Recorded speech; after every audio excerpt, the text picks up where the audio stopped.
Hi, here's Mike Leander. I am in Dubai at the Conrad Hotel where we are going to have a conversation now with Rajesh Garg, who is a new top executive with Landmark Group, and we're going to be speaking about his viewpoint on retail in this region of the Middle East, as well as touch upon a little bit about loyalty. But listen in, because he's not somebody who comes into this from the traditional way. He's actually a former top CFO with well-known brands. So listen in to what he has to say.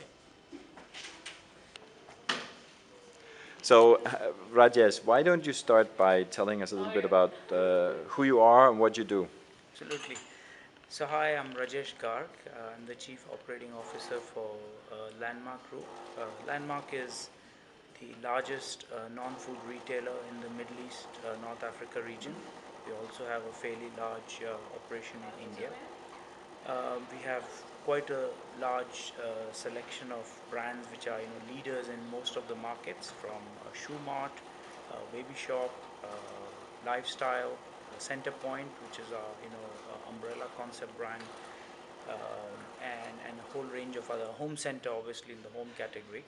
So that's what we do. We also have a very exciting loyalty brand, which I'm actually personally responsible for, called Shukran, which is the second largest loyalty program in this region. Wow, that's a big story, as we say in my country. But tell me a little bit then, if we look at retail uh, and we look at the Middle Eastern region, where do you believe that retail is going, or where do you believe retail should be going over the coming years when you look at how retail treats customers? Sure. So I think it's interesting. I've lived pretty much in all five continents. This being my first stint in Middle East, and still being relatively new, I'm looking at the whole our customers and retail with a fresh pair of lens. And what I find interesting is the actual appetite for retail here. I've probably never realized how much innovation and how fast they want to adopt whatever else is going on across the world, with world-class malls all around. Obviously Dubai leading the pack, but then you go around most other parts of this region where we are present, are equally following through. But I do see still quite a way for retailers to understand their customers, the way, let's say, a North American retailer today understands, or even a North American consumer products brand would understand the consumer. Middle East has a long way to go, and that actually makes it a great opportunity for us. And what I mean is, I think as things become a lot more competitive, the way the environment is changing, consumers are obviously having very different relationships with brands.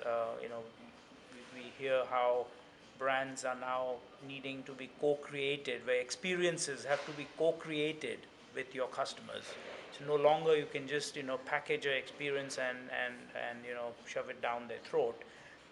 It means the whole concept of how the zero moment of truth has now started to become the buzzword, or rather, but it's quite true. People are already very well informed what they want to buy, and hence, if you're not at that point of inception in their minds, I think it's going to be very challenging for you to just be able to get them to walk into your store and buy merchandise. So I think whole the whole impact of internet, the impact of e-commerce, Middle East is quite behind, but it's catching up fast, and that represents a great opportunity for us as well. Absolutely, and if we look at the loyalty bit, and you mentioned that you run Shukran, That's right. which I believe means thank you That's right. in Arabic, Yeah. and it's the second largest you said in the region. Yeah. What do you see in terms of running loyalty programs in general for retailers in the coming period of time? Do we still need loyalty programs, or what's your point of view on that? Sure. So I mean, we obviously believe we have an excellent loyalty program. I mean, a very large percent of our sales happens with our our members. Um, but I think it is a very tough market, very tough consumer who is discerning and is constantly, is very fickle minded.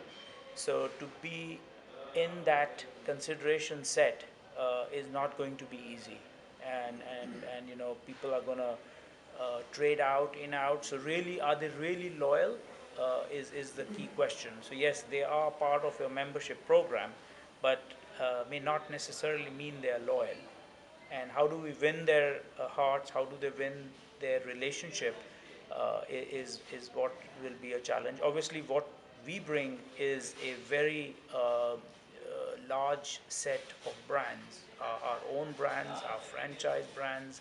We also have landmark hospitality. So if you put all that together, we actually have a very solid proposition and a reason for a customer or to be part of our program and have a relationship with us. But if you look at the physical evidence of being a member, do you think that's going to change over to not needing that physical evidence in the form of a plastic card to something else? Oh yeah, I think obviously I've heard all those gruesome stories of nightclubs in London putting a RFID chip into your body. Oh my So, goodness. but I think mobile phones are solving a lot of those problems. Where I think what we have to bear in mind is yes, it's anywhere, anytime, you know, but actually consumers want to be in control.